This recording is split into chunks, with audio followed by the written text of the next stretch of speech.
Wow.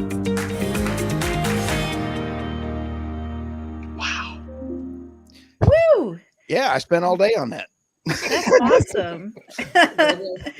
Welcome to the Energy Realities International Discussion. And today we're talking with David Blackmon, Stu Turley, Irina Slav, and myself, Tammy Nemeth. And today our topic is, are EVs a reality?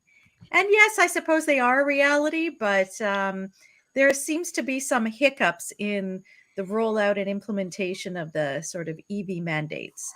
So, starting in the top left corner, David, what do you think about our EV realities? Well, we're having problems in the EV sector in the United States for sure. This year has not gotten off to a good start. For example, for Tesla, which in its quarterly results reported its deliveries for the first quarter of 2024 were down 20% from the fourth quarter of 2023 and 8% lower than the first quarter of last year. This could indicate that the slowing in the increase in demand in the United States is beginning to morph into a decrease in demand in real terms for electric vehicles. At the same time, Ford Motor Company, which lost $4.7 billion on its EV division last year, announced that it is delaying the introduction of new electric SUV and pickup truck models for at least 2 years and maybe longer. It's also mothballing several big manufacturing plants for EVs for what it calls a retooling. And the company also announced at the same time a change in strategic direction to now focus on not electric vehicles, but on the introduction of a full line of hybrid models across its entire product line. That is the Toyota model, and there's a reason why Toyota has been the most successful auto company on the face of the earth for the last 25 years. One of the reasons is it hasn't chosen to go whole hog into the EV subsidy market. And Ford Motor Company has apparently made the decision that maybe Toyota knows what they're doing and maybe we should try to emulate them. I would expect some similar announcements from General Motors sometime in the first half of this year, because General Motors is also losing a lot of money on its electric vehicle division after Mary Barra decided to go whole hog into the Biden agenda back in 2021. So one last thing I should mention also is that Toyota is really struggling with its Cybertruck. It's very weird looking pickup truck that it's finally introduced. You mean Tesla? Tesla. I'm sorry, Tesla. And Tesla also announced it is canceling the introduction of its much hyped Model 2 car just last week. So that they follow Apple, which also disbanded its efforts to develop a cheaper electric vehicle model and introduce it to the market. So a lot of fallout in the American auto industry, and it looks like the bloodbath Donald Trump predicted a few weeks ago, to much terror from the toady media, is actually coming about even before China enters the U.S. market. So it's a bad situation for electric vehicles in the United States right now. Irina, what do you think? Well, I don't think I can add anything substantial to what David said, but I wanted to take a moment to talk about the psychological aspect of the EV hype. Because a few days ago, I wrote something on X to do with EVs, basically mocking them, that they're silent and they're dangerous and they're expensive and all that. And you know what impressed me? That I got a lot of responses from what seemed like very, very strong EV fans. And this is not the first time I've noticed this. It's like a religious fervor. They defend EVs with all their heart. So I was wondering what the reason is for this. One reason is religious fervor. It's like a religion. You either love EVs or you're out of the cult. You're an outsider. Or I thought maybe there are some people who have tried EVs, they have not been happy with them, but they do not want to admit it. So they double down on defending EVs and, you know, telling us that they are lower maintenance, but what about the higher insurance costs? And what about the danger of total loss when you sustain even a slight injury to your car? And all this, which are facts. All these are facts. EVs may be theoretically cheaper in terms of maintenance over their lifetime, but only theoretically, because how long is this lifetime if your car gets written off by your insurer after a minor collision because they don't know what's in the battery and what's happening in the battery? So this is really impressive to me, and it's like a cult, a separate cult, a part of the bigger transition cult. And no matter what happens, no matter where EV sales go, there will be these people defending EVs on social networks and maybe making other people think maybe they're really good. Maybe I should give them a try, which probably won't happen with where prices are going and sales are going. But this is the development that was really made an impression on me lately. In addition to all these sales, which we predicted it. All of us here predicted it. We knew it would happen. It was only a matter of time, and now it's happening. Well, what you described though about the dedication for the EV supporters is the same thing you see with wind and solar, right? Where they double down, even when you talk about they want to use levelized cost of energy, and you say, well, no, you have to take into account all of the transmission costs, the backup costs, all of these other things. And it's like, no, they're still cheaper. And the EVs are part of that same mentality where, you know, as you point out rightly, maybe it's, you know, what do they call it? Buyer's remorse, right? But then they don't want to admit that they made that mistake, or maybe it's not as good as they thought it was. Like the range anxiety that mothers have when they have their kids in the car and they have to go from point A to point B is insane. So all this does really is add to the stress of women. You know, when you think about having to plan trips and all these different kinds of things. Oh my God. So EVs are anti-feminists. Yes. There you go. All right. I like that. Hey, my feminine side just came out because I get all anxiety ridden when I can't get to the next gas station. And we do not want Stu having anxiety. Stu, what's your take on all this? Are EVs a reality? Oh, they're here to stay, baby. And I personally think that they are, from the standpoint, I think Tesla will be around. I think he is going to survive. I love Elon. Yeah. I think Teslas are going to survive. In fact, I think in one of my articles today is Elon is expanding into India, and that is a premier brand that is going to survive. If you want an EV, let the market go buy one. But if an EV can't survive a Texan test, I don't want it. And here's my Texan test. I'm going to throw a brick into a wash machine. Okay. And here we go. Let's play this thing. Okay. Oh. Okay. If you can't work in Texas in an oil field and you can't do this, nah. EVs are not going to work in Texas. It keeps working. Oh, yeah. But look, free to a good home. So I have to tow boats. I've got trailers. I got, all these other kind of things. I got welders.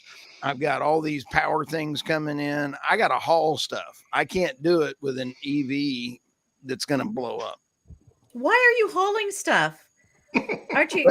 I mean, the mentality of the EV and the energy transition is that you shouldn't be doing all those things. We It's should just be called, staying in a smaller space. for our podcast listeners, I've got John Wayne looking over my shoulder. Oh. I guarantee you, if John Wayne can ride a horse and shoot snakes, so can I. And if John Wayne can like haul things around, I'm putting a garden in, I'm putting in a greenhouse, I'm doing things on my land. I have boats. I need to do things. And an EV does not support my lifestyle. And So this true. is how So you perpetuate the evil grip of the fossil fuel industry on the world. Me? You're an enabler, Stu. Yeah. It's not going to be me, Irina. It's going to be the insurance companies that totally squash the EV environment. Period. We don't have those to do a thing. insurance premiums are pretty tough. Yeah. They're gonna get worse. So, and I am just sitting there going, we don't even have to let the markets decide anymore, Tammy, because it's going to be the insurance companies. Those guys with a little acabus calculator. abacus. Thank you. That's the way I say it in Texas. Acabus. The little acabus, they want to make money. And if you have tires are wearing out, there's so much pollution in air tires that are coming in, the ESG hypocrisy. I've got a 350 that I'm going to be buying, a Ford 350, huge, big tires, and it's going to use less tires and less pollution than an EV. So what you're saying then is when like there's mandates coming in around the UK, the Europe, Canada, parts of the United States they're going to mandate electric vehicles or hybrids after 2030, 2035, around that kind of time frame. Yeah. So what you're saying is with all of these increased costs, the only people who will be able to afford them are the wealthy. And so therefore this is a bit of a class distinction being made, that the only ones who will be able to have vehicles, if they're electric or whatever, will be those who can afford them. And if I can just put on this comment here, which is related, where Collins asked, the impending copper crunch will affect EVs along with wind, solar, battery technologies. What are individual views on the copper crunch? David, I'll start with you. What do you think about that? Yeah, I've been writing about the minerals issue for quite a while now. S&P Global came out with a study in August of 2022 in which they estimated copper supply, demand for copper is going to at least double over the next decade globally. And they also estimated that's going to require the opening of at least 300 new copper mines globally. If you think we're going to be opening a bunch of copper strip mining operations in the United States in the next 10 years, or in Europe, you're living in a dream world. That's not going to happen. And by the way, that S&P Global study was published before the rise of AI, which is an extreme energy hog. And AI alone is going to require the doubling of generation and transmission lines in the U.S. grid and really in the global grid. Think of all the additional copper that would add to the findings of that study. So we're not going to double or triple supplies of copper globally. And it's not just copper. It's all manner of other minerals like lithium and cobalt and, on and on. Antimony, which no one's ever heard of, is a big one. And it's just, it's a pipe dream that can't happen. And so what it's going to boil down to is what Tammy just said. Only the wealthy are going to be able to drive. And that's the real goal of the proponents of this energy transmission, is not to have you all driving electric vehicles, is to get you out of cars entirely and force you to live a very limited life in a very small geographic area. Irina, do you see that happening in Europe? No, I don't really see this happening even in Europe, which also has an upcoming, internal combustion engine car sales ban. But to add to what David said, these forecasts about copper demand are based on projected demand from the car making industry. But now the car making industry is adjusting its plans because nobody's buying their EVs. They're losing actual money on their EVs. So they're changing their plans. So copper miners who are not in a rush to build new mines, by the way, they're waiting for prices to go up to see that this demand is materializing. They're going to continue waiting, which will probably accelerate the shortage if there is a shortage on the way. Or the shortage would not materialize because demand will not soar as much as pretty much all forecasters expect based on projected EV demand. If the EV demand is not there, the overall copper demand growth will be smaller from wind and solar and data centers, AI data centers, as David pointed out. But I don't think any of these bans are going to actually work, especially in the US.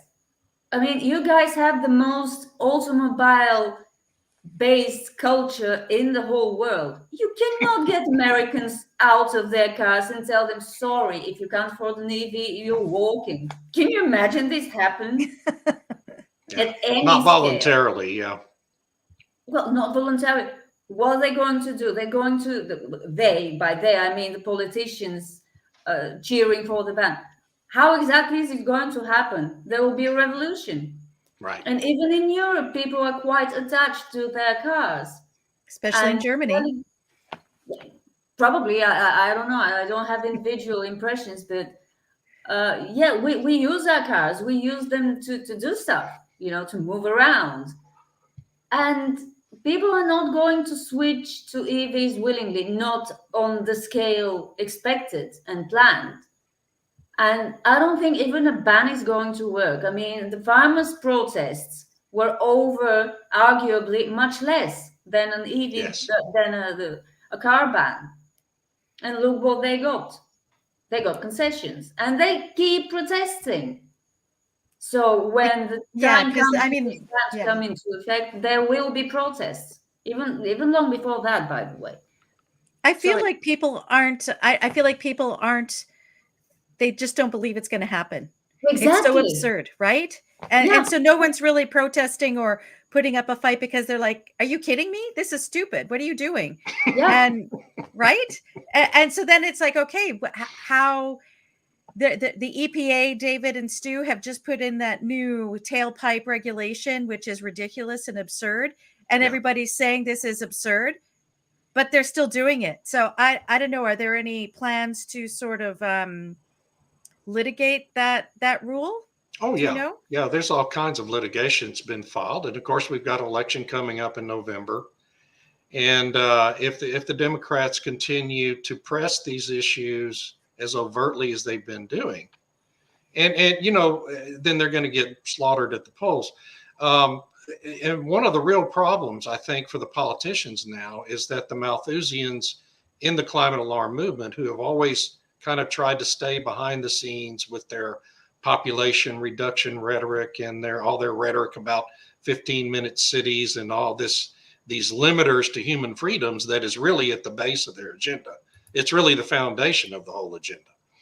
Well, they're becoming emboldened now because they see the politicians have been promoting their policies, putting all these policies in place that basically support their agenda. And so they're becoming louder and louder and less inhibited about talking openly about killing billions of people to reduce the amount of plant food in the atmosphere. Literally, that's the agenda.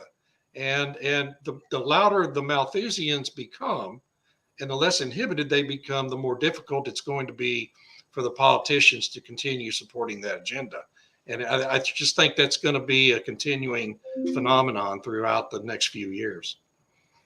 Well, now that politicians have basically strapped their careers and egos onto this, it makes it very difficult to sort of walk it back, because how do you save face when so much personal political capital has been invested in these kinds of the net zero transition and what all of this stuff is supposed to do? And if I could add one thing about, actually two things. One, the Ford retooling of their factory, and that's in Canada. And they got a whole bunch of federal subsidy money to redo this factory and everything. And it was supposed to, they're shutting it down this year. They were supposed to reopen it next year. And they said, nope, not till 2027.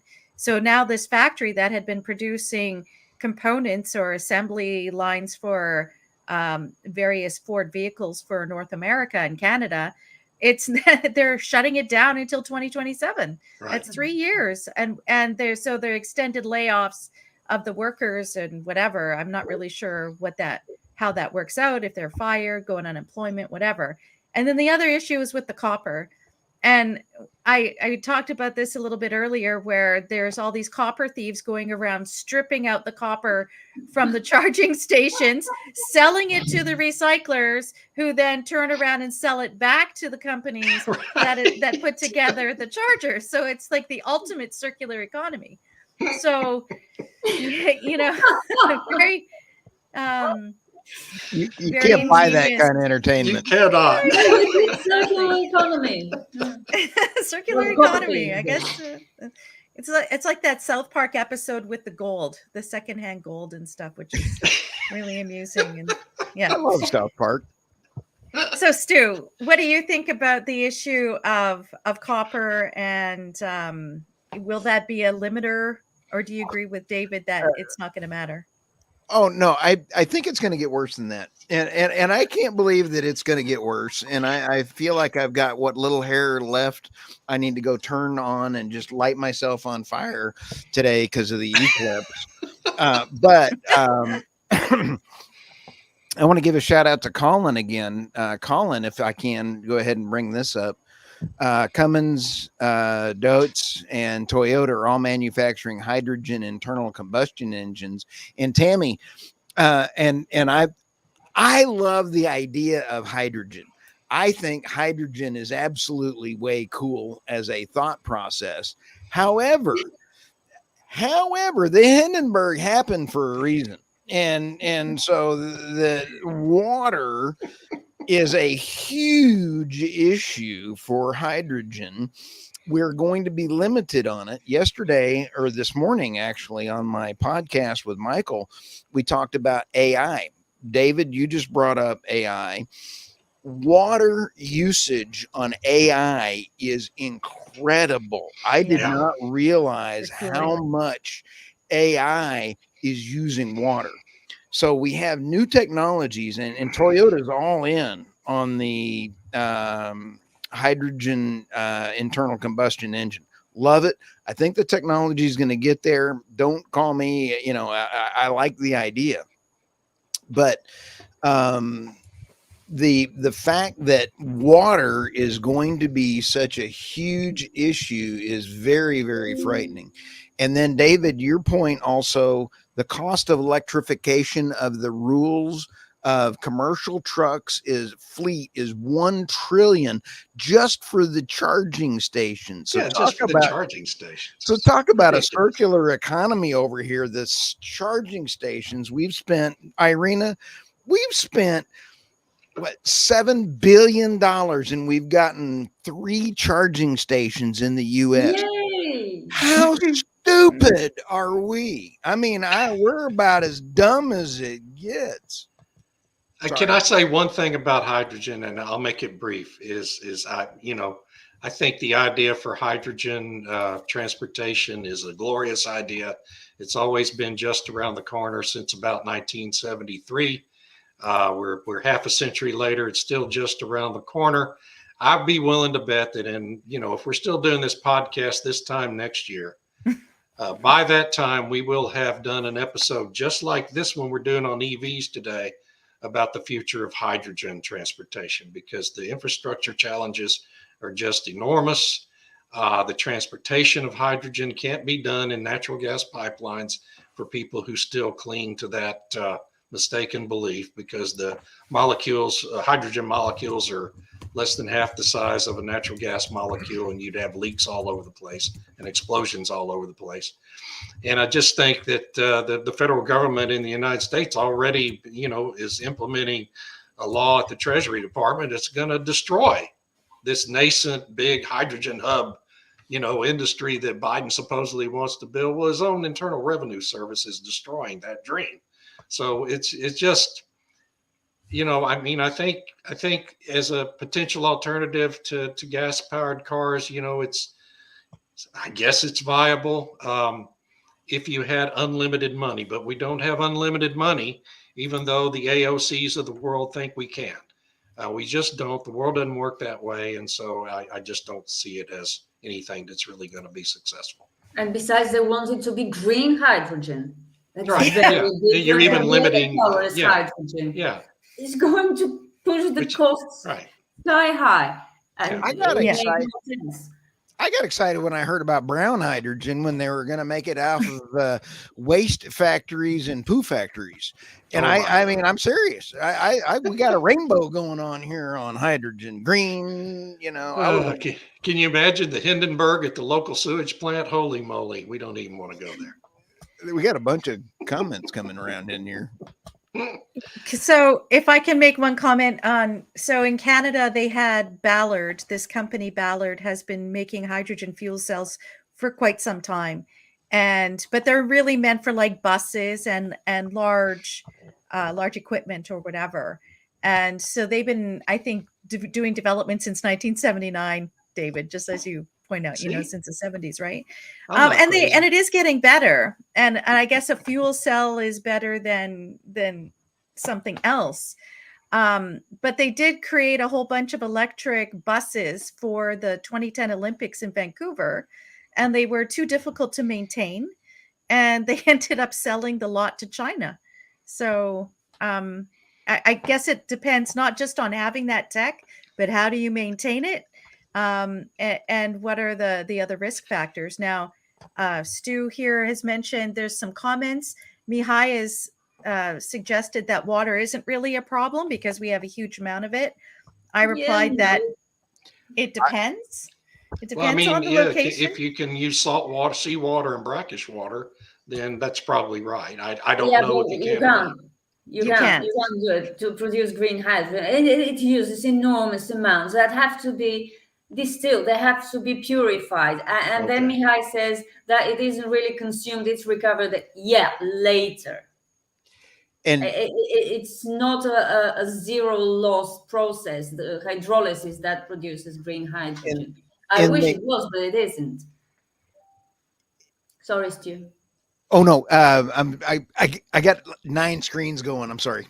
The biggie is also on the AI side. When you talk about data centers, the article says the big guys can't hide how much more water they now need. In the environmental report, Microsoft said the global water consumption spiked 34% from 2021 to 2022. That's over 6 billion liters. And this article talks about in the UK, the data centers are going to be using almost half of what the UK is using just in AI data centers. The water is an issue. I mean, holy moly. So I just found that article. The article you're talking about, they're discussing water as a coolant. Is that correct? Oh yeah, you have to. I mean, being an old data center nerd, you got to have.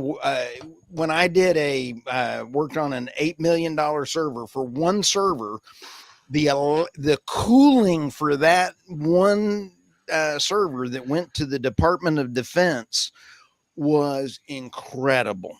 And so just because you're going to put in AI and data centers and everything else, you got to cool them bad dogs somehow. Maybe they should put them in space where it's cold. But they're going after agriculture for consuming way too much water, among other things. Right. Yeah. Holy cow. Adorable. So Hisana has asked, what about desalination?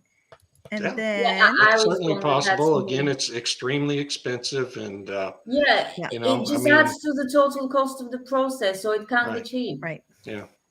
How did it go? How did we get from EVs to hydrogen? Well, it's just this is as great, the alternative to EVs, right? Yeah. Well, okay, guys, should we move on to discussing the headlines we have today? Yeah, let's go to the headlines. Oh boy. Dun, dun, dun. Okay, so I'm gonna do this. Oh, Okay. Oop, there we go. So Looking good. looking good. All right. So I think these ones are mine, maybe. Or did someone else have these ones? Not mine. These are mine. mine. Yours Okay. were EV related.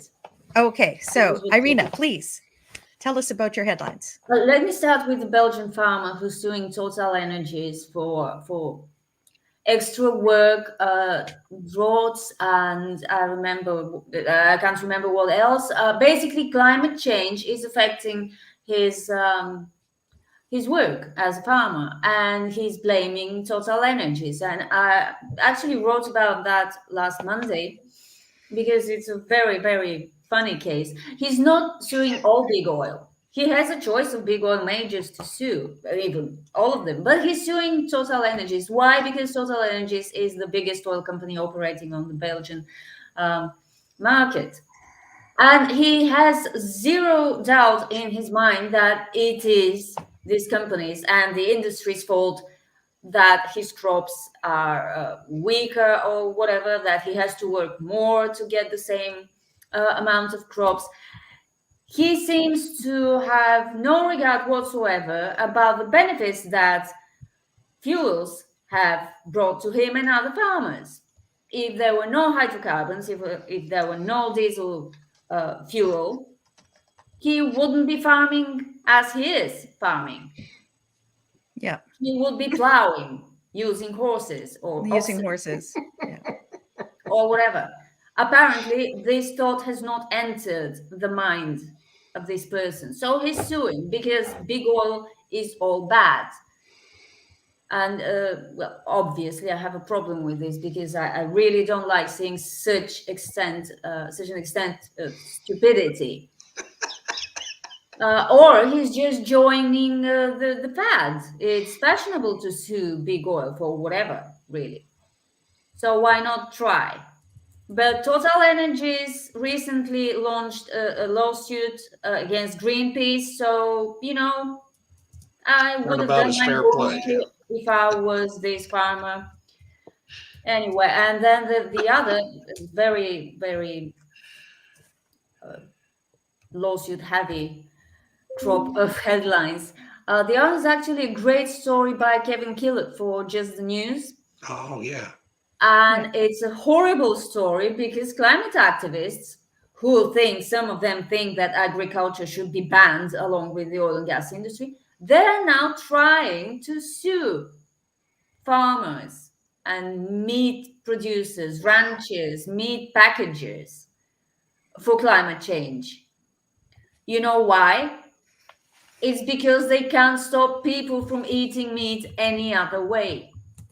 So they're resorting to courts to force meat, what is it? It's not meat growers, meat farmers to stop producing meat because they can't do it any other way. People are eating more meat, not less meat. Right. And this is obviously outrageous and very climate changey. So something needs to be done. And the only thing that can be done, apparently, is suing these industries involved in the production of meat. Yep. Death by 1,000 cuts for sure. This is just so deranged It's and evil. so infantile and even very, very typical of small children who have no moral compass at all. They have no Yeah. concept of right and wrong. Well, I love this tag here underneath. Such litigation shows promise for addressing gaps left by inadequate regulation Yeah. and for holding major polluters accountable. And Yeah. this loose use of the word pollution, like Oh, CO2 yeah. is called pollution. Everything is So, yeah. right? Like, so you're breathing, you're polluting every time you breathe, really. And it's absurd. And again, who's going to stand up for the ranchers? Now that if the oil and gas industry didn't stand up, they didn't really do anything. And so now they're going after the livestock producers. Who's going to stand up for them? Yeah. We better all stand up for them, folks. We'll be eating crickets. I put in there that the Belgian farmer, you have to wonder who's paying for his litigation. Yeah, he's not Well, paying that them. would Greenpeace. And now you just said Greenpeace. It's great because Total Energies is suing Greenpeace. I know. Well, they're Exactly. suing Greenpeace for having gone onto their platforms, right? That's what that case is about. No, they reported wrong figures about Total Energies emissions. Oh, Yeah, okay. yeah. Okay. I think Oh, right. That's suing Shell. Greenpeace Shell is suing Greenpeace. for Right. the platform. Yeah. Right. Okay. Awesome. High time. Okay. This one. Demand for electric cars slows sharply amid surge in petrol vehicle sales. I think this is mine. So this is the UK.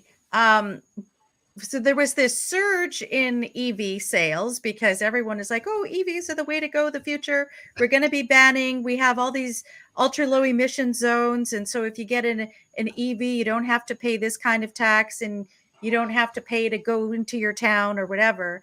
And so there was this spike in EV sales. And then when people realized there's not enough chargers around, their insurance costs go through the roof.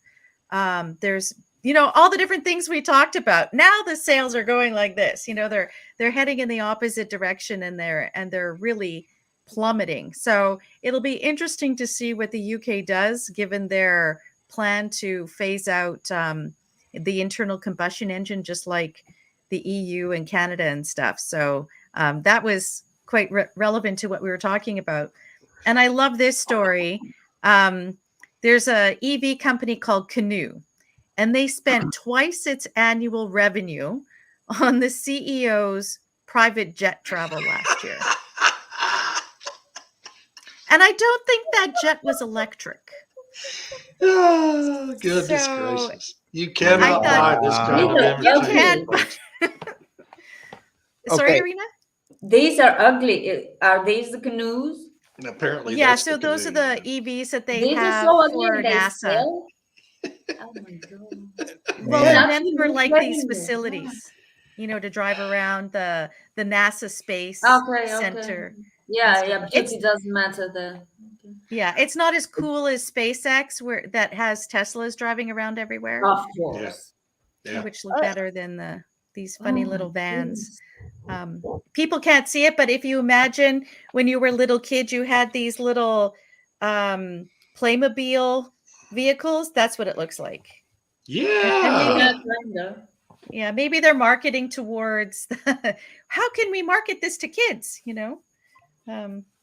so those are my two little headlines. Boy. Okay. Oh, well, these must be mine since I'm in the headline there.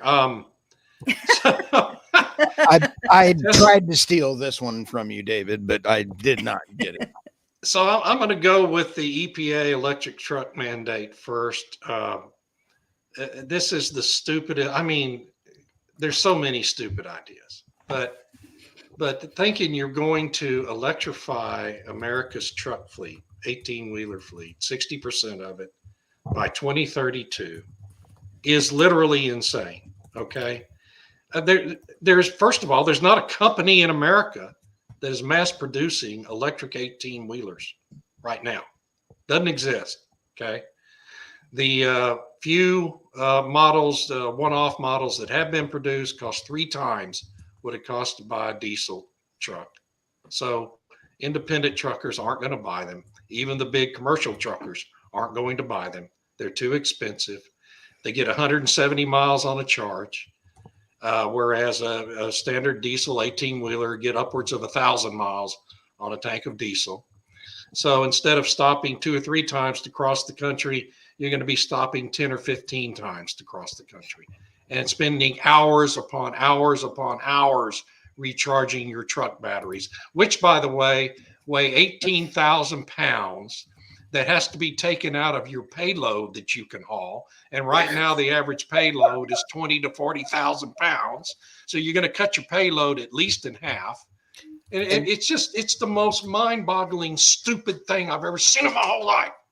And And we're spending billions and billions. before you lose your other eardrum, David, from just yelling at us, please think about the tires. How many of us have seen the retreads on the tires that are falling off and everything else? Yeah. All of that extra weight on those semi tires are going to have all that extra pollution and all those extra tire parts, as we say. It's going to require special, different tires. These tire manufacturers are going to have to manufacture a special grade of tire, okay, that they don't currently make, and it'll take them years to ramp up a factory to build them, which they don't have because this mandate goes into effect by 2032.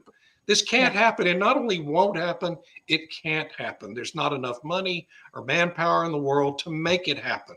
And even if it does happen, all it's going to do is crater the whole economy, because you won't be able to get the goods to the grocery stores and the clothing stores and all the other stores that you got to have for people to buy stuff. And our whole economy is based on people buying stuff, you stupid idiots in Washington. Stop this madness. Second thing, okay. Go, David. Let me catch my breath. Tesla's Cybertruck owners are furious as base camp feature underwhelms.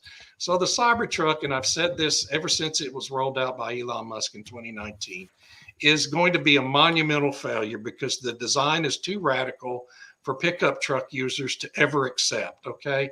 Besides that, it's an electric pickup that won't perform the functionality of a Ford F-150, as Ford itself is finding out with the utter complete failure of its F-150 Lightning model, okay, that's piling up in big parking lots outside the Michigan Motor Speedway as a graveyard for all the trucks they can't sell because guys and gals in the farming business and want to haul stuff like Stu Turley need a car that's reliable and has some range when you're hauling something. The main complaint about the Cybertruck so far has been with its $3,000 tent they call the base camp, which supposedly allows you to convert this truck into a camper. You remember your grandpa had the old Ford pickup with the tin can camper on top of it. Well, Tesla has replaced that with a $3,000 tent that apparently doesn't work, okay, because it's just getting myriad complaints because the damn thing won't unfold properly and doesn't work. You're getting rust on the bodies. The buyers of these trucks are complaining about rust on the body when they drive it out of the dealership, okay? You had a guy in Boston who had the thing break down on him before he drove it a mile off the lot. It's going to be a massive failure. And I think Tesla is going to be the one pure play EV company in America that's going to survive. Every other one will either be in bankruptcy or teetering on the brink by the end of this year. But this is going to be a massive hit to Tesla's reputation, this stupid truck with their idiotic design. It looks like a DeLorean, okay? It's just a big DeLorean. And it's not going to be successful. But it's bulletproof. Big hit on Tesla, unfortunately. It is bulletproof. Well, it is bulletproof. Like you need that, right? Well, I get that, Musk's ultimate goal is Mars. And what do you need to live on Mars? What would be useful? And having Tesla cars running around Mars, okay, maybe. Sure. But you need something a little more robust. And so I understand why the development of the Cybertruck was important for taking it to Mars or whatever. But I think you're right. I mean, there's been so many hiccups in the production line for that particular vehicle. And I think there's a lot of issues that need to be addressed to improve that. But yeah, that's really frustrating. And you have to kind of wonder now that the left is so angry with Musk and the people who had supported him before.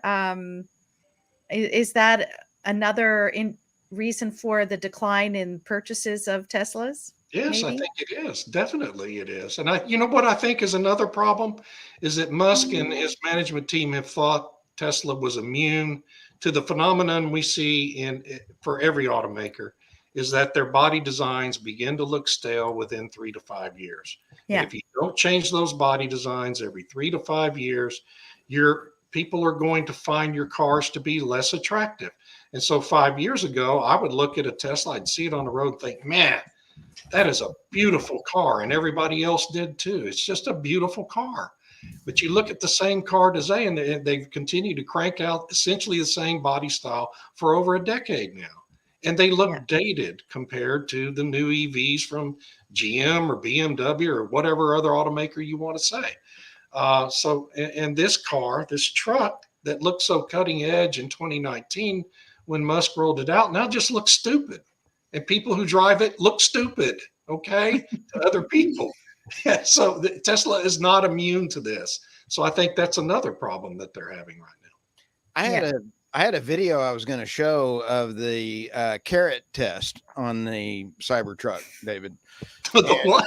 It's a The carrot test. Yeah, it's a guy holding the missing fingers, and so you stick a carrot into when the hatch comes down on the Cybertruck, it cuts the entire carrot off. A carrot and a cucumber, you put them in there, it cuts them off, so you can cut your fingers off.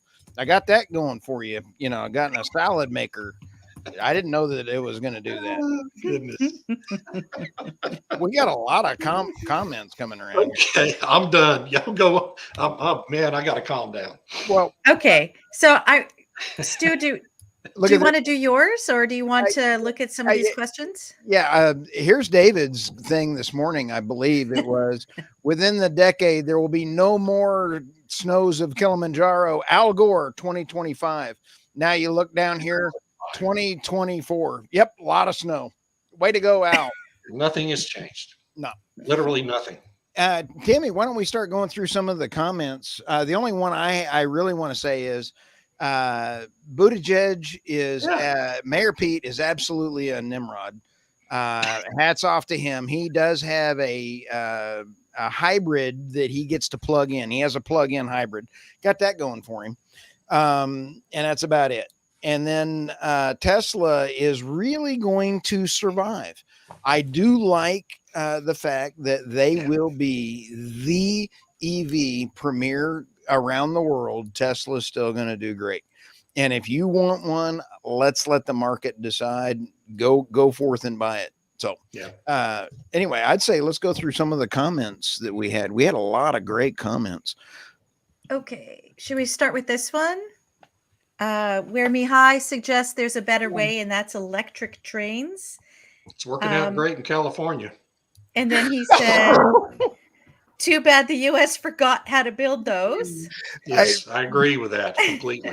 How many billions? I want to ask a real question. How many billions has California spent and they've gotten 1 mile? They built about 150 miles in the Central Valley. Okay. There's one leg of about 150 miles that's completed. I think it'll be the only leg that's ever completed. The developers of it recently told the legislature they're going to need at least $100 billion more than the $100 billion they've already spent. Yeah, it's insane. It's insane. The original cost when it was introduced to the legislature 25 years ago was going to be $29 billion to go all the way from LA to San Francisco. We're $100 billion in. We need $100 billion more. And 10 years from now, they're going to go to the legislature and tell them, well, we just need another $100 billion, right? Yeah. This is never going to end. That much. You've already committed that much. Wow. Yeah. And in the UK, they wanted to put in a high-speed electric rail line to connect like Manchester to London or whatever, or something like that, called HS2. And they spent billions on it, and there was all these planning issues, and people were complaining it's going to be noisy, blah, blah, blah. And after years and years and years and all this money, they pulled the plug on it last year. Said, okay, that's it. We're done spending money. We're not doing it. And so, okay, yeah, I guess Europe sort of does have electric trains already, but good luck trying to build new ones. And so also for North America to put in electric trains across Canada and the US, it's a massive landmass. It's incredibly expensive. As we've seen in California, there's all these regulatory issues. It's material intensive. I don't even know if there's enough transformers. And we talked about copper. There's not. And what about the electricity supply? It has to come from somewhere. But with all these AI data centers coming in and all these EVs, where do you supply the electricity first? Right. But I do agree with Mihai. One of the great tragedies in American history was our forgetting how to build rail at a cost effective way. The city of Yeah. Houston, prior to 1953, had the second most extensive light rail system on the face of the earth. Okay. Wow. And decided to switch to buses and let all that rail infrastructure go away. And now, of course, to build new light rail in the city of Houston is well over $1 billion per mile. That's literally the cost. And it's a tragedy of American history that unfortunately we can't afford to now go back and correct it. Yeah. Yeah. Well, Colin has an interesting comment here. He says, doesn't heavy road transport, non-electrifiable rail transport, and aviation mean it's inevitable that a clean hydrogen economy is the only way to replace fossil fuels? Yeah, Uh, I think transportation, depends I on the guess so. definition of clean. Yeah. Yeah. But I mean, hydrogen has its own infrastructure, multi-trillions of dollars of infrastructure issues that have to be solved. And Yeah. that's a big task. We've got a system that works. To me, the most intelligent thing to be doing would be to clean up and modernize the system we've had for a century. We know works, but that's just me. Yeah. So Mihai added, he and Colin were having a discussion, and Mihai says rail transport is eminently electrifiable. Europe does it all the time, except for the UK, apparently, which is having, and maybe other European jurisdictions. And then Colin replied, well, much of it isn't electrifiable. That's why diesel-powered locomotives are used in abundance. I'm trying to imagine stringing up I've traveled the rail line through the Rocky Mountains in Canada, and I'm trying to imagine electrifying that and what happens with avalanches, taking out the power lines and everything. I know Switzerland does it, but I think it's quite different, the sort of winter conditions between Switzerland and, say, British Columbia and Alberta or whatever, or Colorado for that matter. If it was still 1860 when we built the Transcontinental Railroad in the United States, or 1870, whenever it was, we did it in 3 years. Transcontinental Railroad all the way across the country. We could do that in the 19th century because it didn't take us 10 years to get environmental permits. Okay. But we can't do that in America now. It's too late. We forgot how to do it. We discarded all of that. You can't afford, there aren't enough trillions of dollars you can print. You just can't print that much money to go back and correct the mistakes of the past. We have to move forward and look at what's possible going forward. An electric rail system all across the vast expanse of the United States is just not feasible. It just isn't. Yeah. As Serge says here, the cost of building new railways, purchasing land to create space for them, easier in Europe where rail never left. And Europe is a much smaller landmass, more, what's the word I'm thinking of, where the population centers are more concentrated than the spread out North America and stuff. Yeah. So, but then Mihai replied. So there's this debate going on. This is cool. It's good. Yeah. Mihai says there are solutions for secondary lines from cheaper low voltage catenary to battery electric. And then Mihai also adds, the gifts of bureaucracy, which is so true. And then Colin replied, time will tell if hydrogen-powered trains outcompete battery trains, assuming battery tech survives the copper crunch. So it's a big assumption. And then Hassana says, spot on, David. Green hydrogen replacing fossil fuels is not for tomorrow. David, not even next year. It's a good thing your camera is so far away because your head would have exploded outside of the thing and we wouldn't be able to see anything except your ears. Don't be, Hassan, don't be nice to David, please. We don't need him doing anything. Sorry. I'll put it on one more time. Spot on, David. Yay me, yay me. And then Mihai says that hydrogen is nonsense for trains, but I guess it'll depend on how they do it. If it's fuel cells, if it's you're pumping hydrogen gas in there, I don't know. Yeah, it'll be interesting to see how those problems are solved. Yeah. I think the only thing holding back the U.S. from doing actually anything good is, thank you. Thank you. The only thing that is holding us back is the legislation through regulatory action is driving me nuts. Let's let the great American know how to do things. And it's the same thing in the EU and in Europe. And I want to really bring out, I'm trying to get NJ Inuk, he is the director, and if you're listening, the director for the African Energy Chamber on here for the energy realities. He's got a bunch of stuff that we've got to work with in Africa to help get end energy poverty in Africa as well. Good. That sounds good. Very good. So, are there any last minute comments? I'll go around the horn. Irina, do you have any last minute reflections on really, energy I realities? think the discussion was really exhaustive. We started with EVs, we ended with trains and hydrogen. Hey, Lovely. Okay. Stu? I got 2 points. My head hurts. And it's a lot like Monty Python, which I absolutely love Monty Python when they all stand around going, my brain hurts. Right. So next time we're going to wear all of our little hankies on the head like they do. But here's what I think is going to happen to the energy transition. And I like a lot of fun in a world gone crazy. Everything seems easy. I'm a wild one. Now, here's another one, and this is a typical way that I think is going to happen, and that is for a long time. okay. I'm sorry. That is just the way I think things are going in the energy transition. Sorry. David, any final comments?